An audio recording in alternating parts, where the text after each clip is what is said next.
Good morning, सुप्रभात। कैसे हैं दोस्त?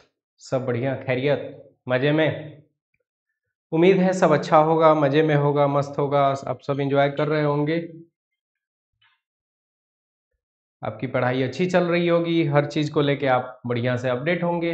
इन्हीं सब अच्छी बातों को ध्यान में रखते हुए आपकी पढ़ाई बीच में कहीं डिस्टर्ब ना हो, आपका पूजा पाठ कंटिन्यू चलता रहे, इन सब चीज़ों को ध्यान में रखते हुए इस पर्व त्योहार के सीजन में भी कंटिन्यू हम आप लोगों के बीच हाजिर हैं और कुछ ऐसी चीज़ें लेके जिससे आपकी त्योहार में चार चांद लग सकते हैं। त्योहार कौन सा? जो आने वाला है, मतलब आपका बोर्ड एग्जाम है ना बाबू। उन्हीं सब चीज़ों के बीच हम लोग जियोग्राफी के अगले चैप्टर, ठीक है, द्वितीय क्रिया के बारे में पढ़ने वाले हैं। द्वितीय क्रिया के बारे में पढ़ने वाले हैं बाबू, द्वितीय क्रिया के बारे में पढ़ने वाले हैं। यहाँ देखो थोड़ा सा, ये चैप्टर 6 है, ये चैप्टर 6 है, ठीक है ना। द्वितीय क्रिया, इसके बारे में हम लोग पढ़ने वाले हैं, समझने वाले हैं कि क्या कुछ है, कैसे है, नहीं है। उन सब बातों का डिस्कस करेंगे जिससे एग्जाम में इससे रिलेटेड जितने भी सवाल हो सब बेहतर ढंग से बन जाए।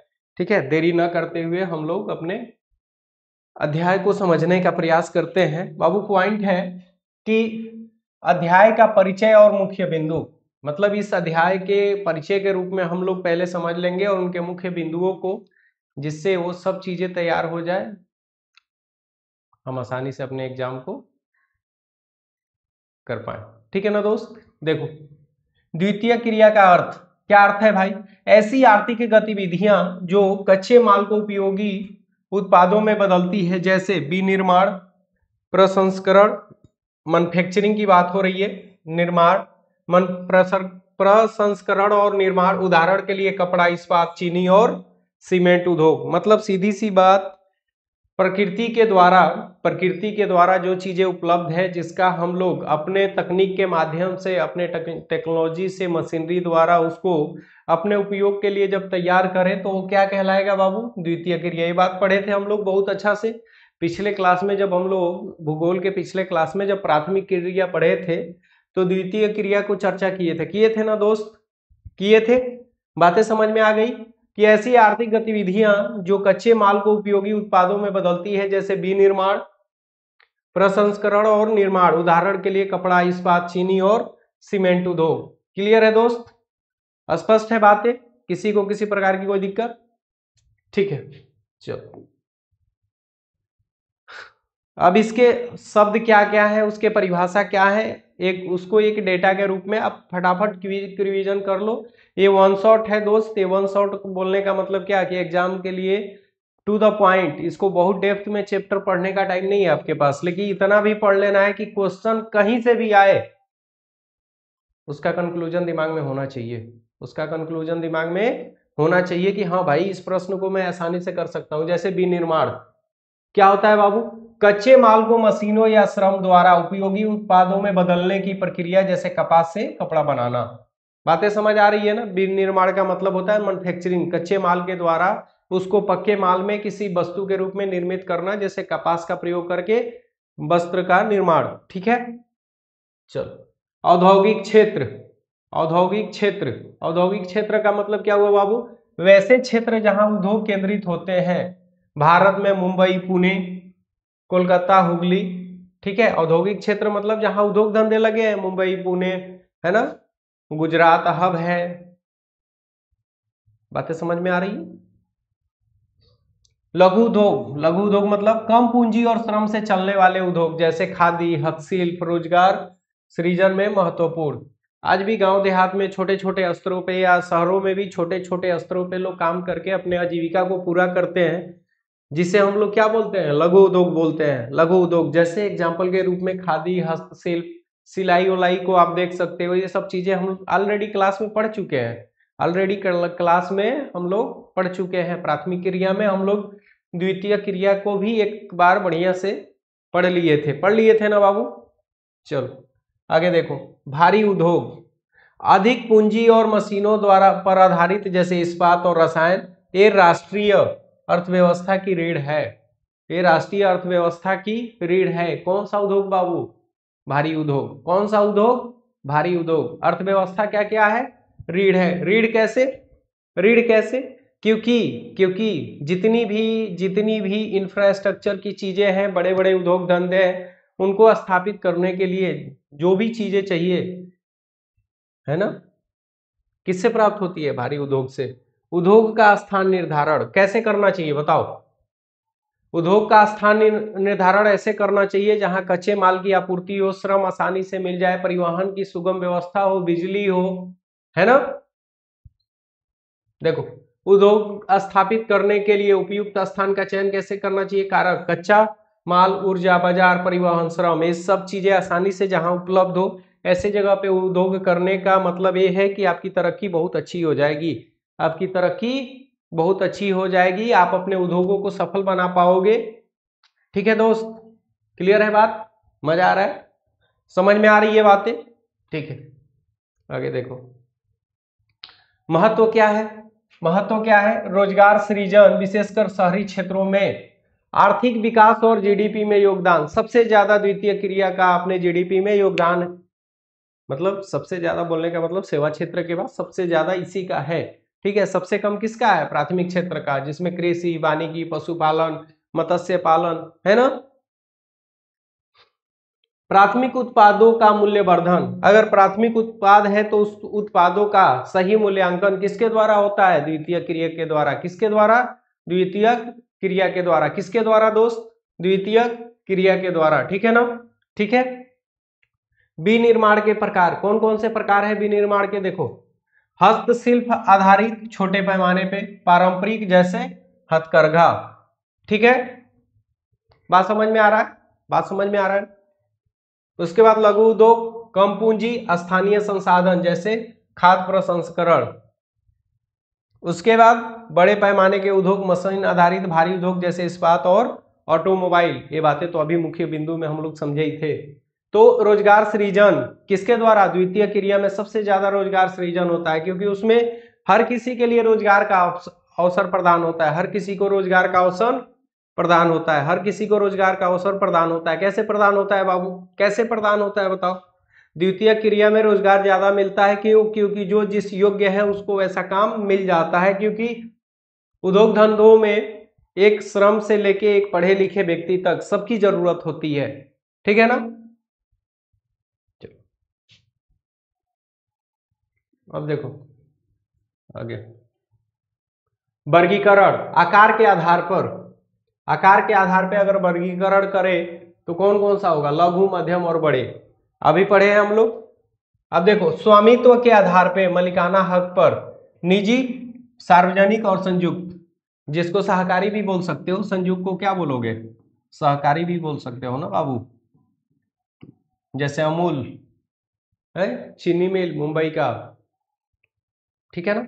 देखो, निजी जैसे बजाज हो गया, टाटा हो गया, रिलायंस हो गया, ये सब उद्योग के मालिक जो है वो निजी, मतलब किसी व्यक्ति के विशेष के हाथ में। सार्वजनिक में रेलवे हो गया, है ना, सेल हो गया, मतलब जो सार्वजनिक क्षेत्र में गवर्नमेंट द्वारा चलाई जा रही हैं वो सब चीजें सार्वजनिक हो गई।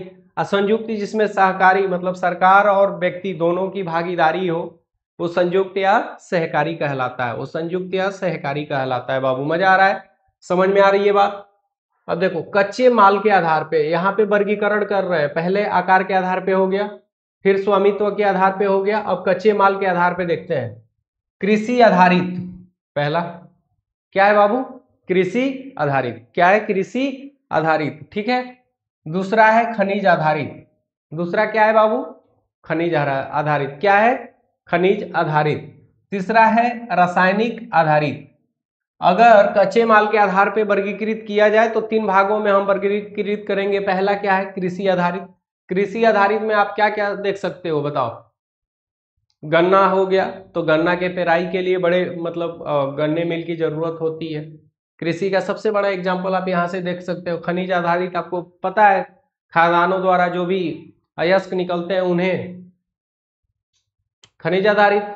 और रासायनिक आधारित बहुत अच्छा से पता है, जो भी उर्वरक आप खाद में डालते हो, रसायन के रूप में यूज करते हो, दवाई यूज करते हो, सब क्या है? तो कच्चे माल के आधार पे भी वर्गीकृत करेंगे तो समझ में आ गया। स्वामित्व के आधार पे आ गया, आकार के आधार पे आ गया। वर्गीकरण समझ में आ रहा है नहीं आ रहा है? वर्गीकरण समझ आ रहा है नहीं आ रहा है? आ रहा है ना? चलो अब वैश्विक वितरण, अगर इसको वैश्विक स्तर पे बांटा जाए तो वैश्विक वितरण में क्या होगा बाबू? वैश्विक वितरण में क्या होगा बताओ? देखो विकसित देश जैसे यूएसए, जर्मनी में उच्च तकनीक, जापान भी है, बहुत सारे देश हैं, लेकिन यहाँ एग्जाम्पल के लिए आपको समझने के लिए दे दिया गया है यूएसए और जर्मनी। उनके पास हाई टेक्नोलॉजी है, एडवांस टेक्नोलॉजी है, जिसके वजह से वहां पे उद्योग धंधे एक अलग ही स्तर पे हैं, ठीक है ना। विकासशील देश जैसे भारत, चीन में श्रम आधारित उद्योग, भारत में उतनी एडवांस टेक्नोलॉजी नहीं है, तो यहाँ पे जो भी उद्योग है वो मैनुअली ऑपरेट ज्यादा होते हैं, मतलब मानव पे आधारित है, श्रम पे आधारित है, श्रमिक ज्यादा काम करते हैं। कैसे देशों में? विकासशील देशों में। भारत में स्थिति, भारत में द्वितीय क्रिया की क्या स्थिति है वो देखो। भारत में द्वितीय क्रिया की क्या स्थिति है वो देखो। जैसे भारत में कपास, जूट, चीनी और इस्पात उद्योग प्रमुख।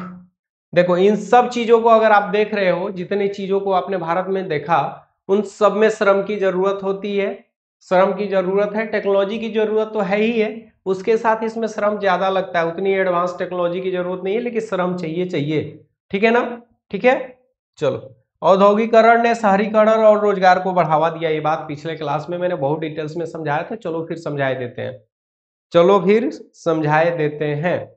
देखो बात हो रहा है कि औद्योगिकरण ने शहरीकरण और रोजगार को बढ़ावा दिया। कैसे दिया समझो, ये बात कितनी मजेदार है, बहुत आसानी से आप समझ सकते हो, समझो। जब उद्योग कहीं भी लगेगा तो कहाँ लगेगा बताओ? अभी मैंने पढ़ा था ना, मैंने पढ़ाया था ना कि जहाँ पे कच्चे माल की आपूर्ति आसानी से हो, श्रम आसानी से मिल जाए, है ना, बाजार हो, परिवहन के संसाधन अच्छे हो, मतलब परिवहन वहां पे आसानी से आवागमन कर सके, कच्चे मालों को लाने से लेके पक्के मालों को बाजार तक पहुंचाने के लिए। तो जब ऐसे जगहों पे उद्योग लगने लगे, तो उद्योग लगने के वजह से वहां बस्तियां बसनी शुरू हो गई, और वो बस्तियां जब बसने लगी तो उनके पास अर्थव्यवस्था बढ़ने लगा, मतलब पैसे आने लगे। तो धीरे धीरे उनके लाइफ स्टाइल, रहने, खाने पीने, बोलने, जीने के तरीके एडवांस होते गए।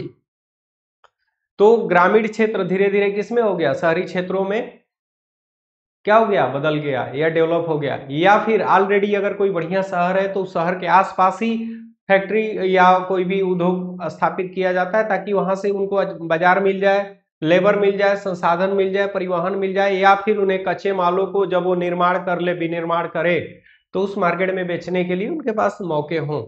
बात समझ में आ रही है ना? तो इससे क्या क्या डेवलप हुआ बाबू? रोजगार और शहरीकरण, दोनों चीजें हुई नहीं हुई बताओ? दोनों चीजें। तो उद्योग लगने से ग्रामीण क्षेत्रों का शहरीकरण हो गया, और बेरोजगारी का एक रूप रोजगार में बदल गया। वो अलग बात है कि रोजगार के रूप में आज उद्योग धंधों में शोषण बहुत होता है, फैक्ट्रियों में शोषण बहुत होता है। आपको एक मतलब मजबूर व्यक्ति की तरह आपसे काम करवाया जाता है, मेहनताना कम दिया जाता है, वो सेकेंडरी चीज है। प्राइमरी ये है कि रोजगार के ऑप्शंस बढ़े, शहरीकरण हुआ। मुख्य बिंदु जो था वो आपको समझ में आया होगा, बातें समझ में आई होगी, उम्मीद करता हूं कि मजा आ रहा होगा, बहुत मजा आ रहा होगा। मजा आ रहा है ना दोस्त? बातें समझ आ रही है सबको? चलो आगे देखते हैं। उद्योगों को प्रभावित करने वाले कारक, ऐसे कौन कौन से कारक है जिससे उद्योग धंधे प्रभावित होते हैं? ऐसे कौन कौन से कारक है जिससे उद्योग धंधे प्रभावित होते हैं? चलो देखते हैं दोस्त। कच्चा माल, उद्योग कच्चे माल के स्रोत के निकट स्थापित होते हैं, पढ़ चुके हैं ना, अभी तो पढ़े थे, है ना बाबू? उसके बाद जैसे झारखंड में इस्पात उद्योग, लौह अयस्क की उपलब्धता। अगर जमीन से कच्चे माल के रूप में लौह अयस्क नहीं निकलता तो लोहे का निर्माण कैसे होता? उस अयस्क से ही तो लोहे को रिफाइन करके हम लोग लोहा बनाते हैं। तो कच्चे माल सबसे पहला कारक हो गया कि नहीं हो गया बताओ? दूसरा ऊर्जा, कोयला, बिजली और पेट्रोलियम उद्योगों को चलाने के लिए आवश्यक, जैसे रानीगंज कोयला क्षेत्र, ठीक है ना।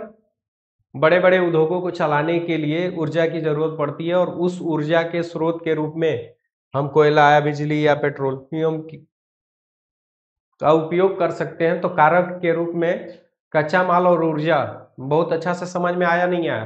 कच्चा माल और ऊर्जा बहुत अच्छा से समझ में आया कि नहीं आया बाबू? आ गया होगा, क्लियर है बात? अगला देखो, परिवहन। परिवहन, रेल, सड़क और बंदरगाह कच्चे माल और तैयार माल के लिए महत्वपूर्ण, जैसे मुंबई का बंदरगाह, मुंबई गुजरात, ठीक है विशाखापट्टनम वगैरह, ये सब वो जगह है जहां पे उद्योग अगर है तो वहां पे दोनों चीजें चाहिए। अभी तो समझाए थे ना दोस्त ये चीजें कि वहां किसी भी प्रोडक्ट को उत्पादन करने के लिए, उत्पाद बनाने के लिए कच्चे माल की जरूरत होगी।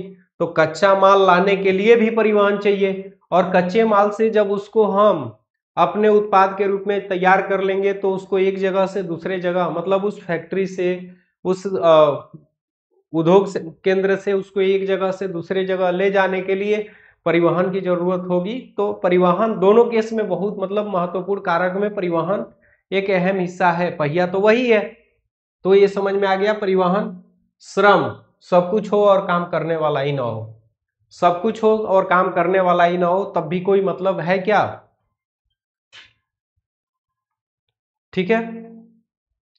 सस्ता और कुशल श्रम विकासशील देशों में उद्योग को आकर्षित करता है। सस्ता और कुशल श्रम विकासशील देशों में क्या करता है बाबू? उद्योगों को आकर्षित करता है, बिल्कुल करता है। अगर आपको कहीं पे भी लेबर आसानी से उपलब्ध हो जाए और उनको मजदूरी कम देना पड़े तो ऐसे जगह पे आपका उद्योग तो फलेगा फूलेगा ना? नहीं फलेगा फूलेगा।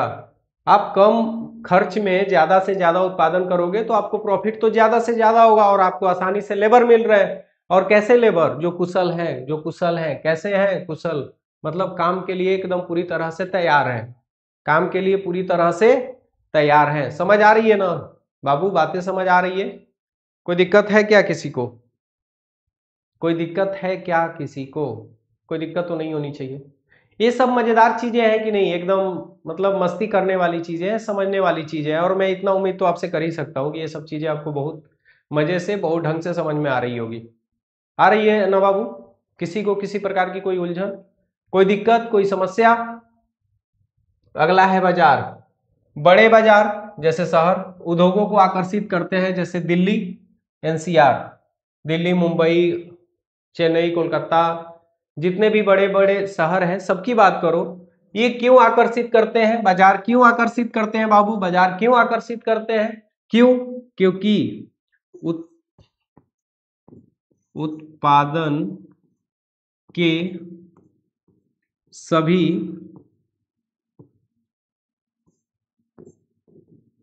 वस्तुओं को बेचने हेतु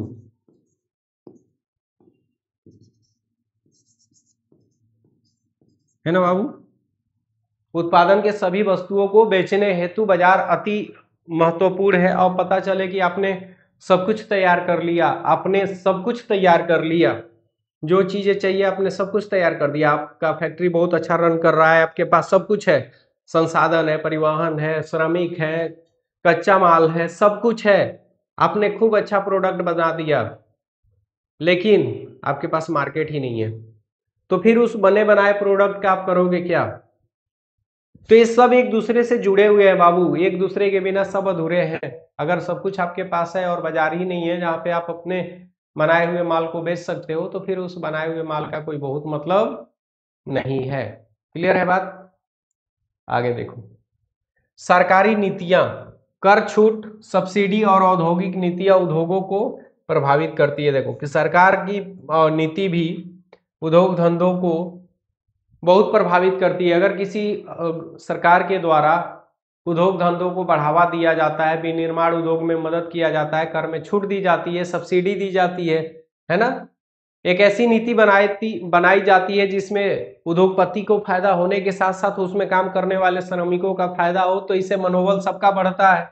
एक लेबर भी बहुत उत्साह से काम करेगा तो मिल मालिक भी उतने उत्साह से ही वो लेबरों के प्रति अपना उदासीनता दिखाएगा। मैंने मतलब उन्हें टाइम से बोनस देना, उनके लिए उचित वेतन तय करना, ऐसी चीजें हैं जो उद्योगपति के द्वारा किया जाएगा, किसके लिए? श्रमिकों के लिए। तो उनका भी उसके चलते मनोबल हाई रहेगा, वो काम जिस तेजी से करना चाहिए उससे ज्यादा तेजी से करेंगे और उद्योग धंधे फलेंगे फूलेंगे, जिससे किसी भी देश की अर्थव्यवस्था क्या होगी? मजबूत होगी।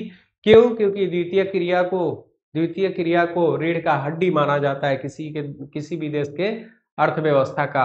और रीढ़ का हड्डी क्यों माना जाता है, ये बातें तो हमने बहुत अच्छा से आपको समझाई। रीढ़ का हड्डी क्यों माना जाता है, ये बातें हमने आपको बहुत मजे से समझाया और उम्मीद है कि आपको हर बात बहुत मजे से समझ में आ रही होगी। ठीक है ना बाबू? चलो आगे देखो। आगे है भारत के प्रमुख उद्योग। अभी तक हम लोगों ने उद्योगों के बारे में पढ़ा, उसके विशेषता के बारे में पढ़ा, उसके कारकों के बारे में पढ़ा, उसके वितरण के बारे में पढ़ा, है ना? सब कुछ हमने समझा। अब ये पढ़ना है कि भारत के प्रमुख उद्योग कौन कौन से हैं। भारत के प्रमुख उद्योग कौन कौन से हैं? ठीक है दोस्त, चलो देखते हैं। देखो, कपास उद्योग देखो, केंद्र कहाँ है बाबू? महाराष्ट्र का मुंबई, गुजरात का अहमदाबाद, ठीक है, और तमिलनाडु। ठीक है ना? प्रमुख केंद्रों में से एक है गुजरात, महाराष्ट्र, तमिलनाडु। महत्व क्या है? रोजगार सृजन, निर्यातों में योगदान। और बहुत सारे बच्चे निर्यात और आयात नहीं समझ रहे होंगे। निर्यात और आयात। निर्यात का मतलब होता है आना, और आयात का मतलब होता है निर्यात का मतलब होता है जाना, आयात का मतलब होता है आना। ठीक है ना? सरल भाषा में समझो। निर्यात का मतलब क्या होता है? बेचना, जाना, देना। और आयात का मतलब लेना, आना। ठीक है? तो बात क्या हो रही है कि इसके चलते, किसके चलते? कपास उद्योग के चलते रोजगार के बहुत सारे ऑप्शंस है, लोगों को रोजगार आसानी से उपलब्ध हो जाते हैं इस क्षेत्र में, और निर्यात में योगदान। और ये विशेष तौर पे भारत के साथ साथ अन्य देशों में इसका क्या होता है? निर्यात होता है, मतलब भेजा जाता है, बेचा जाता है। रासायनिक उद्योग केंद्र कहाँ कहाँ है? गुजरात और महाराष्ट्र। महाराष्ट्र और गुजरात कपास के लिए भी, बस इसमें तमिलनाडु ऐड कर लेना। रसायन में तमिलनाडु को हटा देना, याद रखने के लिए एकदम मजेदार चीज है। ठीक है? उत्पाद क्या क्या है? उर्वरक और पेट्रोकेमिकल। ठीक है ना? उर्वरक और पेट्रोकेमिकल। अगला है चीनी उद्योग। सबको पता होगा केंद्र कहाँ कहाँ है? उत्तर प्रदेश है, बिहार है, महाराष्ट्र है, कर्नाटक है, अन्य राज्यों में भी है, लेकिन मुख्य रूप से अगर पूछा जाए तो यूपी बिहार और महाराष्ट्र। एमपी में भी है, नहीं है? कर्नाटक में भी है, लेकिन मुख्य रूप से अगर पूछा जाए तो यूपी बिहार और महाराष्ट्र आप ध्यान रखोगे। बातें स्पष्ट है बच्चा?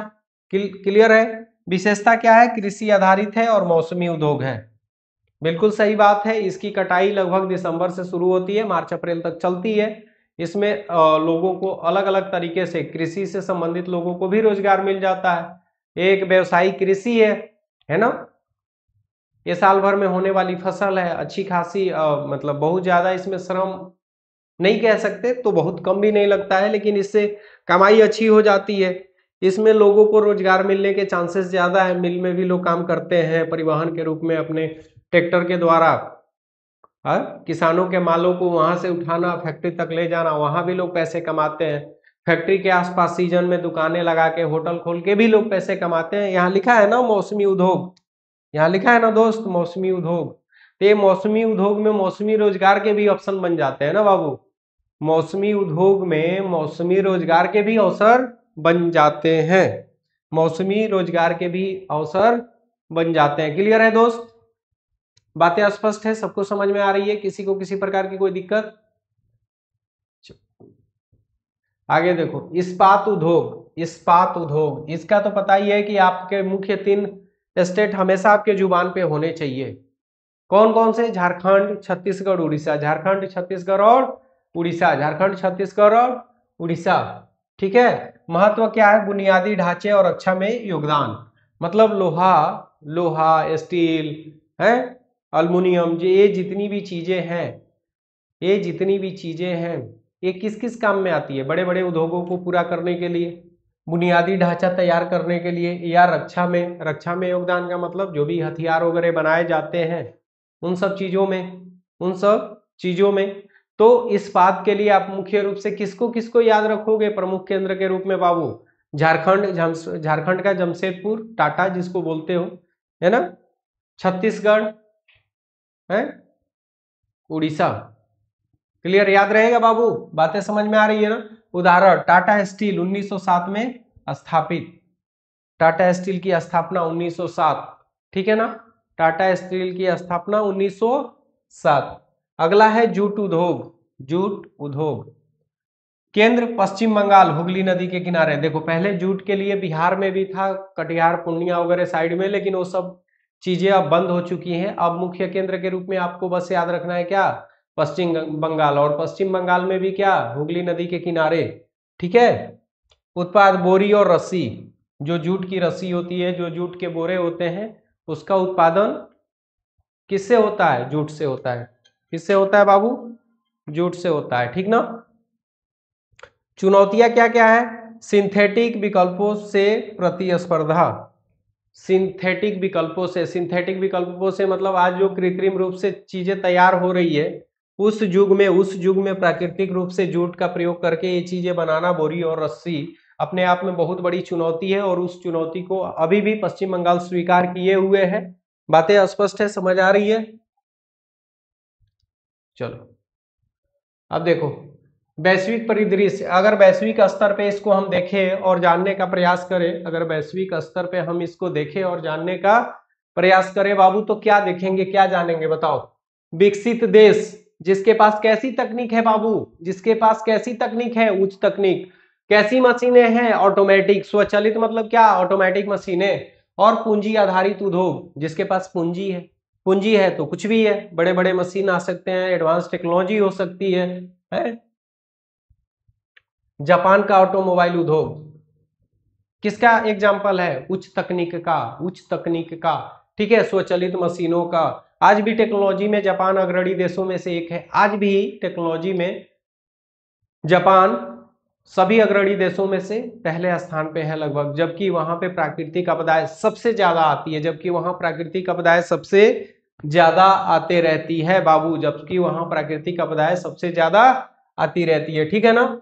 अगला देखो, विकासशील देश, ऐसे देश जो विकासशील है, जैसे भारत और चीन, अभी पढ़े थे हम लोग, उनके पास क्या है, श्रम आधारित उद्योग है, श्रम आधारित, जैसे अभी भारत के उद्योगों के बारे में आपने पढ़ा, जूट उद्योग, इस्पात उद्योग है, चीनी मिल उद्योग, पढ़े थे ना। तो श्रम आधारित कम लागत वाले उद्योग, पैसा ही नहीं है, विकसित है, विकासशील है, तो उतने पैसे भी नहीं है कि हम एडवांस टेक्नोलॉजी और एडवांस वर्कर, एडवांस लेवल के काम, एडवांस मशीनें रख के अपना काम कर ले। तो क्या है यहाँ पे, कम लागत वाले उद्योग है। भारत और चीन में कपड़ा और इलेक्ट्रॉनिक्स, भारत और चीन में कपड़ा और इलेक्ट्रॉनिक्स उद्योग इसके बहुत अच्छे एग्जाम्पल है, ठीक है ना। औद्योगिक क्रांति, औद्योगिक क्रांति देखो, 18वीं सदी में ब्रिटेन से शुरू, 18वीं सदी का मतलब मेरे बाबू समझ में आया ना, 1701 या 1700 से मान लो 1799 तक, ठीक है ना। ये क्या है, 18वीं सदी, 18वीं सदी में ब्रिटेन से शुरू, 18वीं सदी में ब्रिटेन से शुरू, और भारत में 19वीं सदी में औद्योगिकरण शुरू।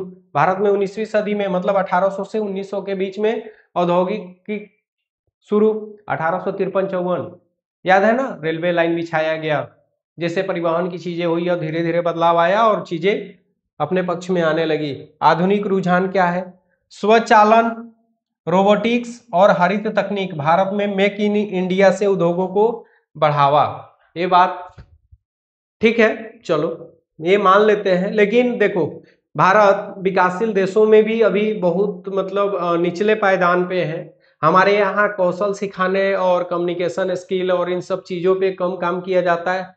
हमारे यहाँ काम किया जाता है जाति पे, धर्म पे, चुनाव पे, राजनीतिक पार्टी पे, आपसी विवाद पे, या टाइम पास वाले पढ़ाई पे। हमारा शिक्षा स्तर अन्य देशों के शिक्षा स्तर से काफी नीचे है। हम अगर किताबी ज्ञान कुछ पढ़ भी लेते हैं तो एक ऐसा ज्ञान लेते हैं जिसमें सिर्फ इतिहास में घटी हुई घटनाओं का अध्ययन करते हैं, जिसका आने वाले समय में कोई योगदान नहीं है। हम एडवांस टेक्नोलॉजी की बात नहीं करते, हम एडवांस एजुकेशन की बात नहीं करते, हम उन सभी चीजों की, उन सभी पढ़ाइयों पे फोकस नहीं करते जिससे हम कैरियर बना सकते हैं। अगर हम पढ़ते हैं तो क्या पढ़ते हैं? रामचरितमानस, महाभारत, रामायण, अलग अलग इतिहासकारों द्वारा लिखी गई किताबें। भाई ये सब चीजें जरूरी हैं, पढ़ो आपके व्यक्तिगत जीवन के लिए। लेकिन लेकिन लेकिन मेरे दोस्त, उसी के साथ साथ आपके जीवन को आसान बनाने के लिए, आपको पैसे से जोड़ने के लिए, आपके करियर के लिए जो चीजें जरूरी है, जो पढ़ाई का हिस्सा है, उसमें हम लोग अभी भी बहुत पीछे हैं। ठीक है, उसके बाद भी हमारा देश महान है, हम भारत के निवासी हैं। ठीक है, ये था इस चैप्टर की कुछ इंपॉर्टेंट बातें जो हम लोगों ने समझा, और उम्मीद है कि आपको ये सब चीजें बहुत अच्छा से समझ में आया होगा, किसी को किसी प्रकार की कोई दिक्कत नहीं रही होगी। और मेरा कोशिश है कि इस पर्व त्योहार में मैं आप लोग को बहुत ज़्यादा डिस्टर्ब न करते हुए आप लोग के लिए वो सब कुछ कर पाऊँ जो आपको पढ़ाई से कहीं ना कहीं जोड़े रहे। ठीक है ना, 2-4 दिन की बात है, आप अपने पर्व त्योहार को एंजॉय करो, मनाओ, खुश रहो, परिवार के साथ खुशियां बांटो। ठीक है ना। जाते जाते आप सभी बच्चों के लिए, मेरे दोस्तों के लिए, मेरे सारे व्यूअर्स के लिए ढेर सारी शुभकामनाएं। ये परिवार आपके मंगल जीवन की कामना करता है, और मैं उम्मीद करता हूं कि आने वाला समय आपके लिए बेहतर होगा। और बेहतर तभी होगा मेरे दोस्त जब आप अपने कमियों पे रोज काम करना शुरू कर दोगे, रोज अपने आप से लड़ोगे, सुधारोगे। यकीन मानो, आज कुछ भी ठीक नहीं है, एक दिन सब कुछ ठीक होगा, और वो एक दिन बहुत जल्दी आपके जीवन में आए। मेरी ये शुभकामना है आपसे। इन्हीं सब अच्छी बातों के साथ लेते हैं हम विदा, और मिलते हैं अगले क्लास में इसी तरीके से आपके साथ इंटरेक्ट करते हुए, आपके हर प्रॉब्लम को सॉल्व करते हुए। तब तक रखो अपना ख्याल, बाय।